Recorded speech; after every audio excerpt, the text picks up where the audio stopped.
The Public Interest and Accountability Committee says despite the gains recorded in the implementation of the free senior high school policy, some challenges remain outstanding. My colleague Roland Walker is on the University of Ghana campus this morning to speak to Vice Chair of PIAC, Professor Akosua Dakwa. Let's join in that conversation.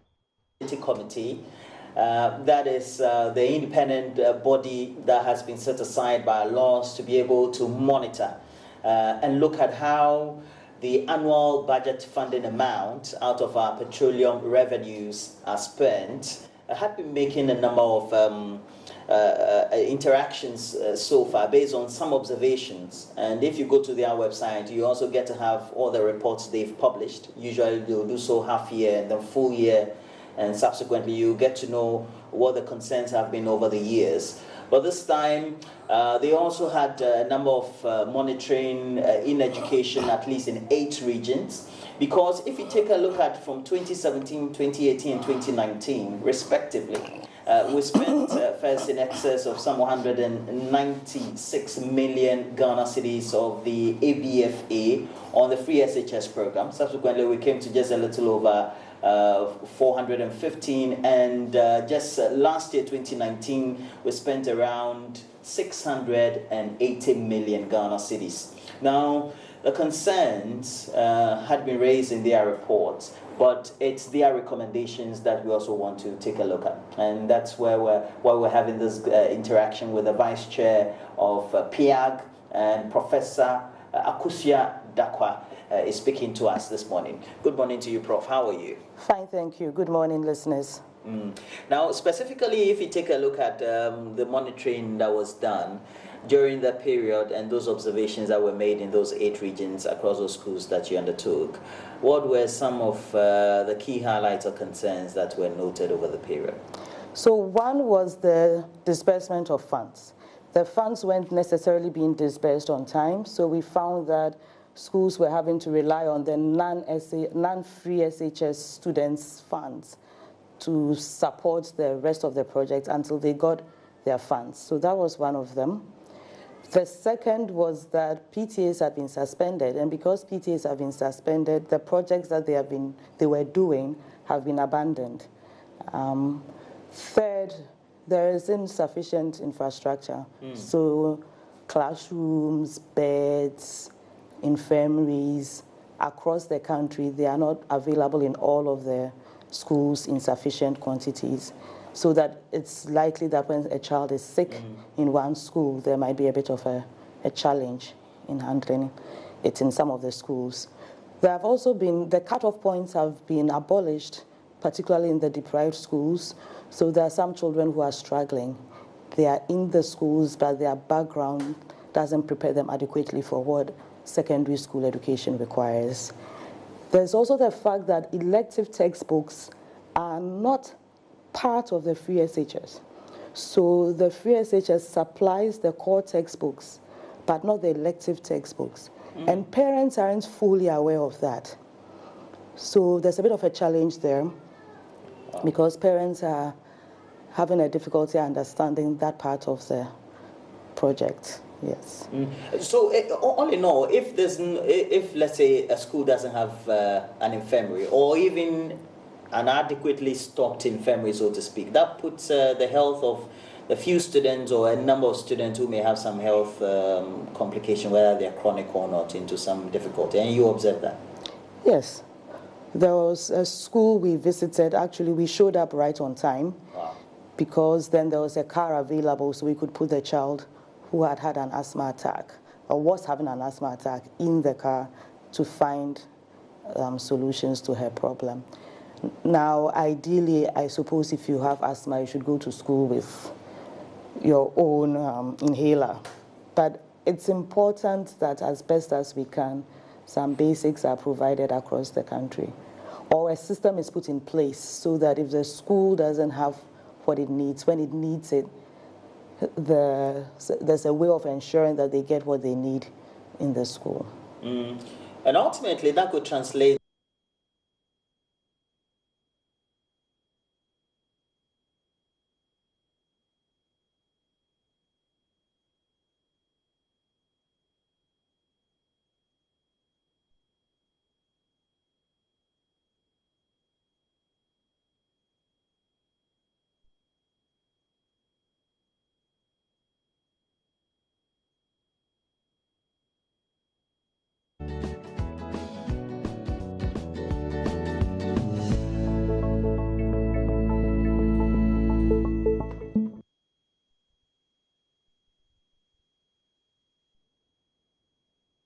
Thank you for still staying with us here on the AM show. I apologize for that break in that conversation between Roland Walker and the Vice Chair of PIAC, Professor Akosua Dakwa. We rejoin the conversation now. Talking about putting money into our schools in terms of infrastructure, we have quite a ways to go. So in that respect, we can't say that the money has not been used effectively because there's quite a lot of need. There's a bed bug problem, for example, in some of our schools, right? When the schools have wooden beds as opposed to metal beds, it increases the likelihood of bed bugs. So even a policy to change all the beds in all the schools from wooden beds to metal beds, that's a lot of money. Now you can say, but they have a bed. So spending the money on the metal bed is not a good use of money. But if your child came home with the bed bugs, you would appreciate the move from the wooden beds to the metal beds. So we have to keep this in perspective. If we have the money and we spend it on improving the infrastructure, we spend it on improving the quality of teaching, right? So improvement in quality of teaching requires a whole load of things. I mean, we could spend a lot more money on education if we had it to spend. Well, of course, I'm a teacher, so I don't think you can ever spend too much on education. We either do it fully or we do it haphazard. And your statement and your observation as a committee shows that we're undertaking this policy haphazardly. Haphazard is a strong word. Yes, right? It's a strong word. I think we are doing it fully. We are doing it are we doing it to the best, 100% excellent in all respects? No. Does that mean that it is haphazard? I'm not sure that's the language to use. I think that we've set ourselves a goal. We have to work towards improving that goal year on, year on. And even in the most advanced of countries, they improve their educational. So there isn't, I don't know anywhere in the world where they have decided it's 100%, so we are done, we finished, we don't touch it anymore. That's why I think the language should be a language that recognizes that there's always room for improvement, instead of a suggestion that if you ask for improvement, then it means it's haphazard, right? Because nowhere in the world have they concluded their educational system is perfect, so they are not touching it. Okay. Again. Another question before we wrap up. Per the observation that because we have wholesome promotion, it affects the quality because the preparation at basic school is not right. It would ultimately, by logic, and you have said that we're going to have the next graduates or the first graduates or a number of these years' graduates going to tertiary institutions not having the same level of intellect as we have now.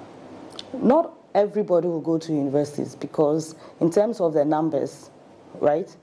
In terms of their numbers, we can't expect that every single one of them is going to show up at the universities. Or polytechnic. Fine, or even at polytechnic. Look at the technical university. Think about the numbers we had before going to university and the numbers we have now going to the universities. In terms of teacher-faculty ratios, that will shift. And that's a conversation that perhaps we should have another day. A conversation about what does it mean when your teacher-student ratios are high. They are high currently anyway, right? So at the tertiary level, we'll have to do adjustments to accommodate them. And then we'll have to have a conversation about whether at the tertiary level, we are going to set up different kinds of mechanisms to address this. I mean, at the university level, for example, we have, at least at the university where I teach, we have academic writing skills, which presupposes that everybody who's coming in is going to have to learn how to improve their academic writing. Now, the extent to which you take advantage of that is fully dependent on the student. If you came from a schooling system or from a school where your academic writing was perfect, then perhaps you don't need it. If you know that you didn't have the writing training that you should have had, then you take full advantage of the academic writing. And it's offered at the university. Do you take it and do it rote you find your friend and you copy their references so you get the grade, or you take it knowing that, as for me, I haven't actually written much in my life, so maybe I should pay attention to this and learn some skills for life. But that's another conversation for another day about the extent to which students are taking full advantage of whatever resources, no matter how little we have, to their full advantage. Perhaps what could be, my next question could be a bigger conversation for another day. Yes. But right now we can look at, we can then predict. Already we have huge numbers. The ratio of the teacher or the lecturer to the student population. And then your observation, whether as a committee or individually as a lecturer, that the infrastructure being put up at the, for example, even the school you teach or others, tertiary institutions, cannot take the volumes. Okay, so let's not take this out of context. We did not go looking at the infrastructure in the universities or the polytechnics. So I cannot sit here and tell you that I have seen the infrastructure and it's sufficient or not sufficient. We went to secondary schools. If you want to make the leap to the universities, we have to go take a look at what's there before we can make judgments about this. Because as I sit here, I cannot tell you, pre-free SHS, we had 14 classrooms, and now there are 16 or 17. So I don't want to conjecture. Have they doubled it? Have they tripled it? I have no idea. I'm not going to be making assumptions about what has been done or not done. Remember, this was done at secondary level, not tertiary level. When you went round, per your observations, you put here 8 on your recommendations. Government must expedite action on the provision of infrastructure facilities to end the double track system, extend contact hours, and relieve staff of the attendant extra pressures. It means that we have less contact hours, as has been noticed in the schools you visited. Also means that we would need the double track to be faded out as quickly as possible. Yes, I mean, I think that ideally we should fade out the double track system because it's a burden on the teachers. I mean, if you have to, the students are being rotated, but we are not rotating the faculty. So, for example, it's not as if when we are in the gold track, we have one set of teachers, and then we replace the teachers when we replace the students. The teachers and the staff, the non-teaching staff, are pretty much running the system throughout. And it's a great sacrifice on their part, but eventually we have to work out a system where they get some relief as well. But this is, in a way, this is teething problems, right? We haven't graduated the first batch yet. So we don't even know at this point exactly what this will mean for performance. We have to wait, see what the results look like. Then we can begin to have a conversation about how well did this work or not work. That's the final test, right?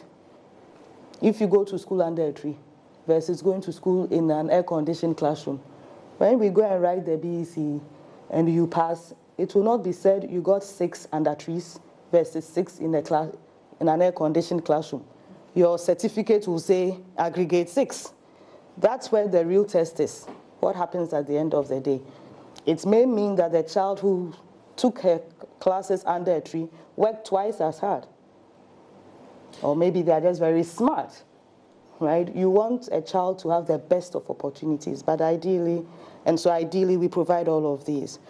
The true test is going to be when the results come out. Well, the results are not in yet, so we don't want to be preemptive. But per your experiences as a teacher, the observation of the committee going round ultimately affects quality. I am not Houdini, so I cannot say that things will disappear or things will appear. This is how they will perform at the end of the day, right? What we did say was, ideally, you give them the best and you get the best out of it. Do we have the best facilities in all our schools? No, we don't. Is that likely to affect performance? Perhaps. Is it going to definitely mean that they will perform poorly? That I cannot tell. We'll have to wait and see. Government must ensure that disbursements to the schools are done expeditiously as the non-free SHS students phase out to avoid closure of the schools and disruptions to the academic calendar. This seems to be concerns being already raised by national bodies of teachers, or you have NAGRAT, etc., raising all these. Even from the bigger schools, they raise them, Fantipin, Wesley, and all that. And these ones are also other schools that or other observations in the schools that you went through. It looks to be a national problem, more like just an isolated observational problem in some few schools, in some few regions. Well, I mean, I think that on this one, if it happens in one school, it's an issue, right? You don't want a situation where there is no money, there is no food, and you've got 600 children on your back. No headmistress or headmaster wants to be in that situation. And I think that even if one headmaster is having to deal with that, it's a problem. So on that one, we really have to work to ensure that when the school year begins, as the students are going to school, the monies are following them to school, so that the headmasters and headmistresses are not under stress. I mean, most of us are adults. You know what it feels like when you have people in your home and the next morning you don't know where breakfast is coming from. And if you have 600, 1,000 children on your hands, that's not a pretty place to be sitting in. And so we need to ensure that that doesn't happen. And on that, I think even if it's happening for one school, it's a challenge that we should be seeking to address to the best of our ability. If you have to, on a scale of policy implementation, program implementation of free SHS, 1 to 10, I can't score it because we looked individually and came up with the reports. We didn't then say, okay, let's do a scoring, because that requires indices. And I can't just sit here and off the cuff say, okay, let me quickly come up with indices and score 1 to 10 and give it a score. I think the way to think about this is we have done well, yes, but we could do a lot better than we are doing. So it's in that respect, it's comparative. And in 2020, we have more students. That means more compounded problems. In 2020, you mean? Yes, 2020. We have more students, exceeding 1 billion, whatever. Yeah, so we have to put in place the mechanisms to make sure that 1 million, yeah. We are taking care of them adequately. All of this means if you know that a school had 800 students and you send them this much money and now they have 1,000 students, you have to add 25% more to the money, and you have to send it on time so they are not under stress, and so on and so forth. So it requires some planning to make sure that we take account of the increased numbers. But it's doable if we decide we are going to do it. Well, thank you very much for the interaction. You're welcome. And I've been having this interaction with Professor Akusia Dapa, Vice Chair of the Public Interest and Accountability Committee. And it's an independent statutory body, so they monitor the annual budget funding amounts. That's a component that is used on respected or a number of projects, but the focus of their monitoring and the reports issued subsequently was on the implementation of free SHS. They did monitoring in some 8 regions, and a number of the schools also itemized there.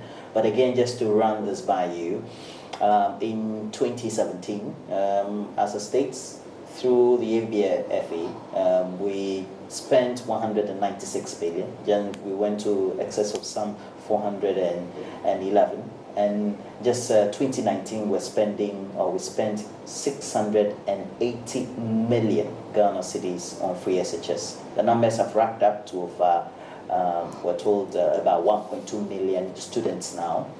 Ultimately, it will mean that we need more commitment. The main concern, apart from others, of the committee in its finding is that, look, if the students coming through these schools under free SHS are not good, make sure you complement basic education and infrastructure provision there, monitoring quality, so that by the time they get to free SHS, they're good enough.